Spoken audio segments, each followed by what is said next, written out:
Hello बच्चों। आज मैं आपको क्लास 9th जिसका सब्जेक्ट है मैथमेटिक्स इसकी वर्कशीट नंबर 47 कराऊंगी जिसकी डेट है मेरे पास 3 नवंबर 2021। तो आज की वर्कशीट में हम चैप्टर नंबर 7 ट्रायंगल्स की रिवीजन करने वाले हैं। ये चैप्टर हमने एनसीईआरटी से कंप्लीट कर रखा है। सारी वीडियोस जो है वो चैनल पे अपलोड है, प्लस उनका लिंक आपको नीचे डिस्क्रिप्शन में मिल जाएगा, तो आप इसे एनसीईआरटी से भी रिवाइज कर सकते हैं। ठीक है, चलिए शुरू करते हैं। पहले एक बार वर्कशीट देख लेते हैं। देखो यहाँ कह रहे हैं fill in the blanks in question number 1 to 4। तो 1 to 4 तो आपके पास question fill in the blanks वाले हैं। देन क्वेश्चन नंबर 5 आप पे 5 to 7 आपके पास एमसीक्यू क्वेश्चंस है। उसके बाद 8 to 10 तीन क्वेश्चंस हैं जो आपको सॉल्व करने हैं। ठीक है, चलिए स्टार्ट करते हैं। पहले क्वेश्चन नंबर 1 है आपके पास, a line segment joining the vertex to the midpoint of opposite side of a triangle is known as dash of the triangle। क्या कह रहा है, एक लाइन सेगमेंट है आपके पास यहाँ पर। ठीक है, ज्वाइनिंग द वर्टेक्स, ये वर्टेक्स से अपोजिट साइड के मिड पॉइंट पे ज्वाइन हो रही है। तो मान लो ये अपोजिट साइड है उसकी, तो उसके मिड पॉइंट पे यहाँ ज्वाइन हो गई, ये मिड पॉइंट था। तो ये जो लाइन सेगमेंट है ये क्या कहलाएगी, तो ये कहलाती है हमारे पास मीडियन ट्राइंगल की। ठीक है, उसके बाद नेक्स्ट है हमारे पास a triangle in which two sides are of equal length. वो ट्राइंगल जिसकी दो साइड्स इक्वल होती है उसको हम क्या बोलते हैं, आइसोसेलेस ट्राइंगल बोलते हैं। जिसकी तीनों साइड्स इक्वल होती है उसको स्केलेन ट्राइंगल, जिसकी एक भी इक्वल नहीं होती उसको सॉरी जिसकी तीनों इक्वल होती है उसको इक्विलेटरल ट्राइंगल, और जिसकी एक भी इक्वल नहीं होती उसको स्केलेन ट्राइंगल। ठीक है, नेक्स्ट है dash is the longest side among all the sides of right angle triangle. एक राइट एंगल ट्राइंगल है आपके पास, उसमें सबसे बड़ी साइड कौन सी होती है, हाइपोटेन्यूज। ये तो देख के ही पता चल रहा है, तो इसका आंसर आ जाएगा हाइपोटेन्यूज। ठीक है, then each angle of an equilateral triangle. देखो इक्विलेटरल ट्राइंगल वो ट्राइंगल था जिसकी तीनों साइड इक्वल होती है, तो इसके तीनों एंगल्स भी इक्वल होते हैं। और आपको पता है कि एक ट्राइंगल के तीनों एंगल्स का सम जो है वो 180 होता है। अब वो तीनों इक्वल है तो 60 60 60 तो होगा, तो इसका मतलब यहाँ आ जाएगा 60 डिग्री। क्लियर, आसान थे क्वेश्चंस, चारों क्वेश्चंस। चलिए फिफ्थ पे आ जाते हैं। In a right angle triangle ABC, आपके पास एक राइट एंगल ट्राइंगल है एबीसी, बना लेते हैं। जैसे जैसे क्वेश्चन में कहेगा वैसे वैसे ही बना लेंगे। बी पे है 90 डिग्री। ठीक है, तो ए यहाँ लिख लेते हैं और सी यहाँ लिख लेते हैं। आपकी मर्जी, आप ए और सी को घुमा भी सकते हैं, सी को ऊपर ए को नीचे, लेकिन बी वहीं रहने दीजिए। ठीक है, आप कह रहे हैं इनमें से बताओ कौन सा ट्रू है। तो राइट एंगल ट्राइंगल है तो पाइथागोरस थ्योरम के अकॉर्डिंग हाइपोटेन्यूज का स्क्वायर इज इक्वल्स टू में परपेंडिकुलर का स्क्वायर प्लस बेस का स्क्वायर होगा। हाइपोटेन्यूज तो यही है ना एच, परपेंडिकुलर ये है और बेस आपके पास ये है। चेक कर लो कौन सा है, A C is equal to A B plus B C का, ये रहा। ठीक है, चलिए क्वेश्चन नंबर 6 में आपसे क्या कह रहे हैं, how many altitudes does a triangle have. एक ट्राइंगल में कितने एल्टीट्यूड होते हैं, तीन वर्टेक्स होती है, तीनों वर्टेक्स से आप एक एक परपेंडिकुलर डाल सकते हो और एल्टीट्यूड बना सकते हो। इसका मतलब उसमें तीन ही एल्टीट्यूड होते हैं। ठीक है, आसान आसान क्वेश्चन है स्टार्टिंग के। तो क्वेश्चन नंबर 7 पे आ गए हम। Then in a right angle triangle ABC angle B is equal to 90, BC 3 है, एसी 5 है, then the length of AB. ये आपको फाइंड करना पड़ेगा, तो इसको यहाँ पर बना लेते हैं। पहले क्वेश्चन नंबर 7 यहाँ लिख लेते हैं।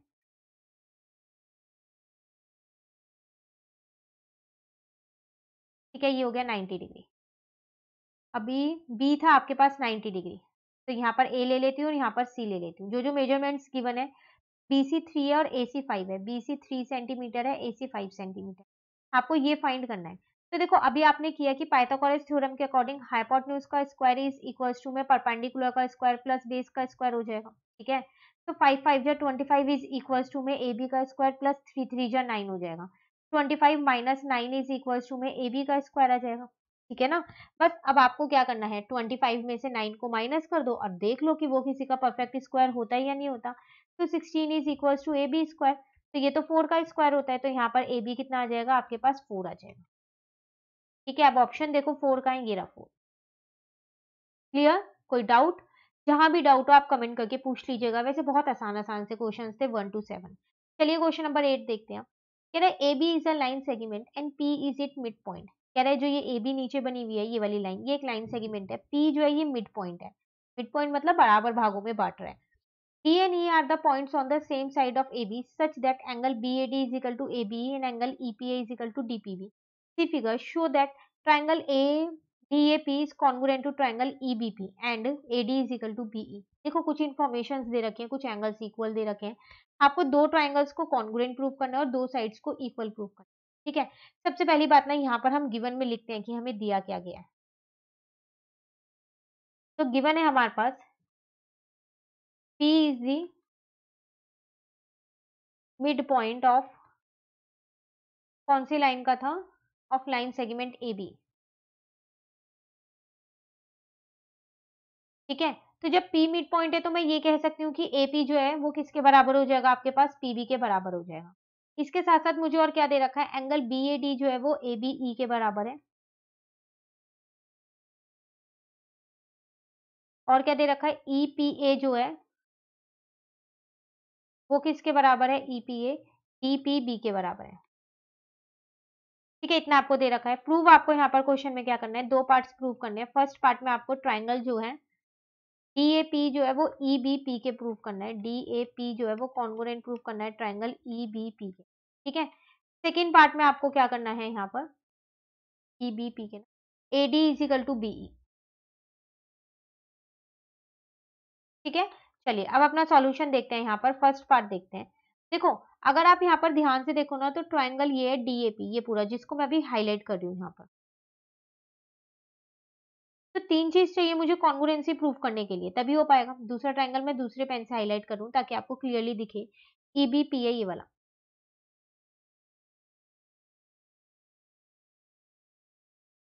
तो 3 चीज़ चाहिए मुझे यहाँ पर इनको कॉन्ग्रुएंट प्रूव करने के लिए। एक चीज़ तो मुझे मिल ही रही है यहाँ पर, AP जो है वो PB के बराबर है। दूसरी चीज़ मुझे मिली है ये वाला एंगल इस वाले एंगल के इक्वल है क्योंकि क्वेश्चन में गिवन है। अभी एक और चीज़ चाहिए। आप देख रहे हो दोनों ही ट्रायंगल में जो है ये वाला जो एंगल है वो कॉमन है ना? तो अगर मैं ये बीच वाला एंगल जो है जिसका नाम है EPD, इस एंगल को इस वाले एंगल में भी जोड़ दूँ और इस वाले एंगल में भी जोड़ दूँ, तो एक पूरा एंगल ये बन जाएगा और एक पूरा एंगल ये बन जाएगा। बिल्कुल ध्यान से समझिएगा। साइडों के दोनों एंगल्स में से बीच वाले एंगल को दोनों में जोड़ दूँ, तो पूरे-पूरे एंगल्स बन जाएँगे और वो भी इक्वल ही हो जाएँगे। तो तीसरी चीज़ मुझे ये मिल जाएगी। ठीक है? अब इसको यहाँ लिखेंगे कैसे, पहले वो देखिए आप यहाँ पर। देखो, आपको यहाँ पर दे रखा है कि जो EPA है वो किसके बराबर है, आपके पास DPB के। ये आपको गिवन है यहाँ पर। ठीक है, दोनों में क्या करो, वो बीच वाला एंगल जोड़ दो। उसका नाम क्या है बीच वाले एंगल का, DPE है। दोनों में जोड़ दो, इधर की साइड से भी जोड़ दो।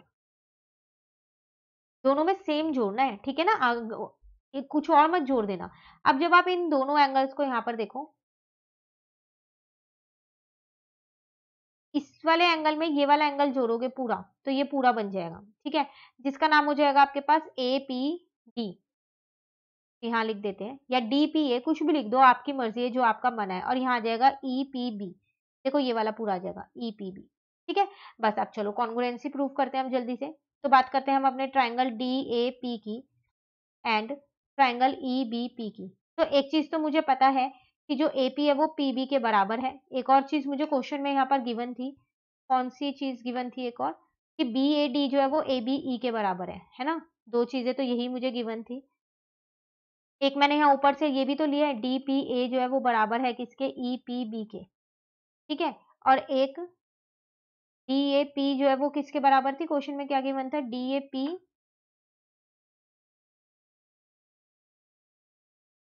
BAD लिखो या DAB लिखो, एक ही बात है।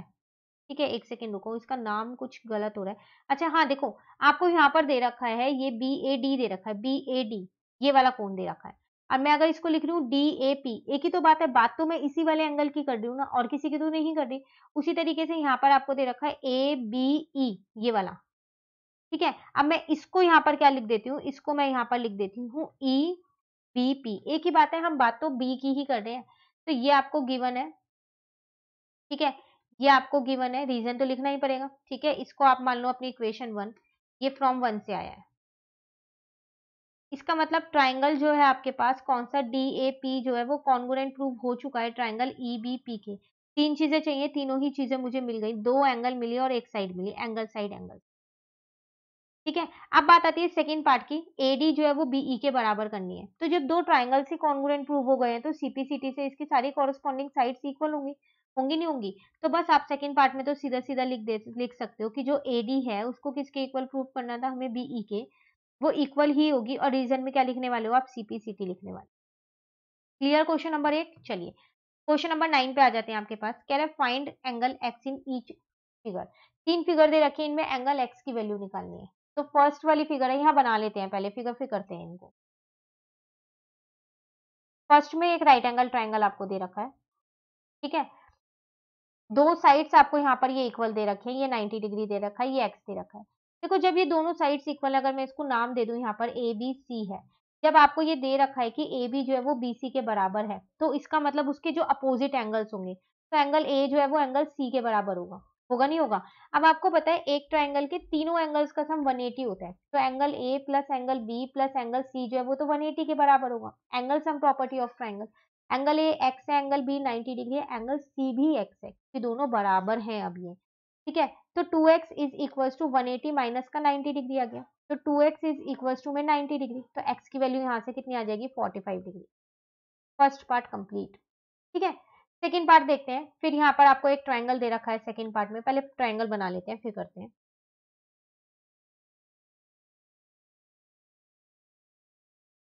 ठीक है, इसको नाम दे देते हैं हम ए बी और सी। अब यहाँ पर साइड्स इक्वल दे रखे हैं ये दोनों, और ये x और 40 है, ठीक है। अब देखो आपको यहाँ पर गिवन है कि जो ए बी है वो ए सी के बराबर है, तो इसका मतलब यहाँ पर जो एंगल बी है वो एंगल सी के बराबर होगा, तो एंगल बी कितना आ जाएगा आपके पास 40 डिग्री, इसका मतलब एक्स की वैल्यू कितनी आ गई 40 डिग्री आ गई,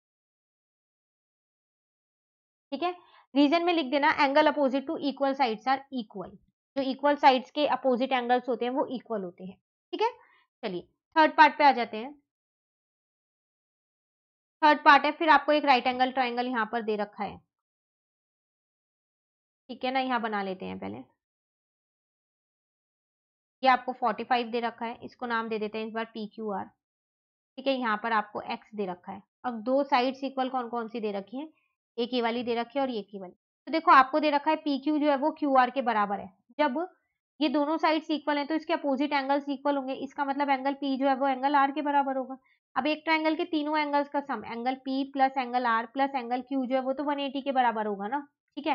एंगल पी 45 है तो एंगल आर भी 45 होगा, ये दोनों तो इक्वल है, एंगल क्यू हमारे पास एक्स है, क्लियर यहाँ तक? तो 90 प्लस का x इज इक्वल टू में 180 डिग्री हो गया, ठीक है ना।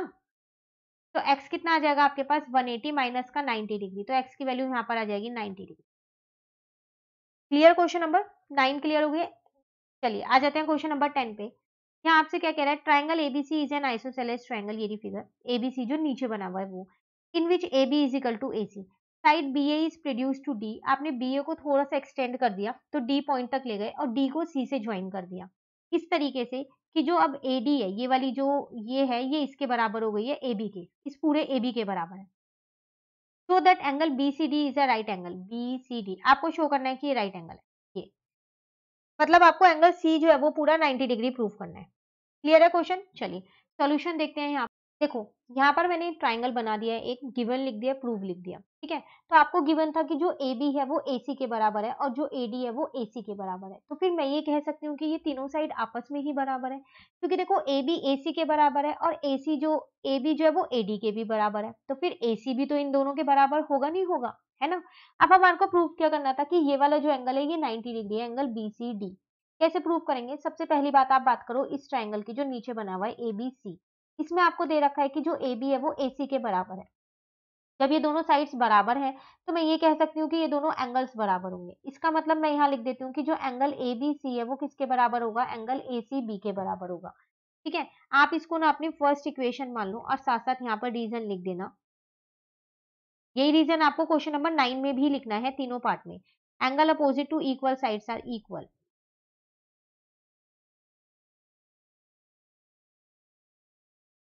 ठीक है। तो यहाँ पर दोनों एंगल्स को मैंने इक्वल कर दिया, ए सी बी को और ए बी सी को। उसी तरीके से अब आप अपने ट्राइंगल की बात करो, ऊपर वाले की ए सी डी की, उसमें भी आपके पास दे रखे हैं कि दो साइड्स आपके पास इक्वल हैं। कौन कौन सी इक्वल हैं, एक ए सी और एक ए डी, तो मैं यहाँ लिख सकती हूँ ए सी इज इक्वल टू में ए डी। अब जब ये दोनों साइड्स इक्वल हैं तो फिर ये वाला एंगल और ये वाला एंगल इक्वल होगा, same reason, angle opposite to equal sides are equal. तो ए सी डी जो है वो किसके बराबर हो जाएगा, यहाँ पर एंगल ए सी डी जो है वो किसके बराबर होगा, ए सी ए डी सी के बराबर होगा, ठीक है। इसको इक्वेशन 2 मान लो और सेम यही रीजन आप लिख देना, ठीक है। अब बात करो आप बड़े वाले ट्राइंगल की बी सी डी की, जो पूरा बड़ा ट्राइंगल है उसके तीनों एंगल्स का सम तो 180 डिग्री होगा, है ना।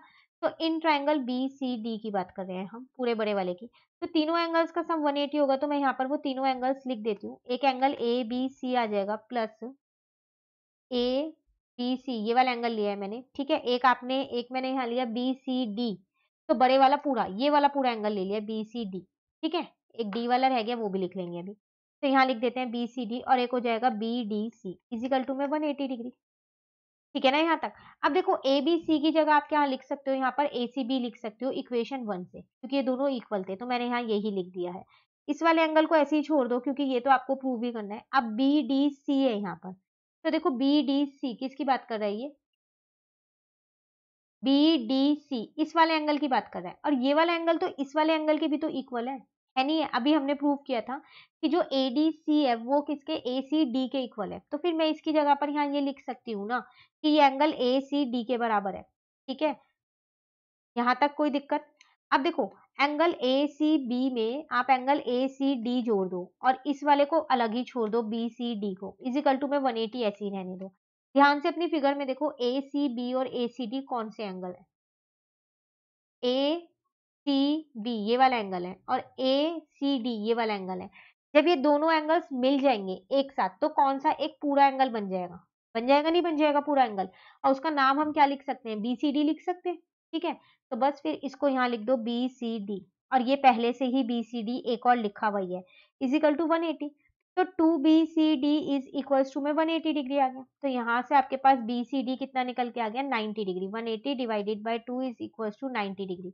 आपको यही तो प्रूव करना था कि जो आपका एंगल BCD है वो राइट एंगल है। लो आपका यहाँ पर हेंस प्रूव्ड हो चुका है। क्लियर? तो ये था आपके पास क्वेश्चन नंबर 10।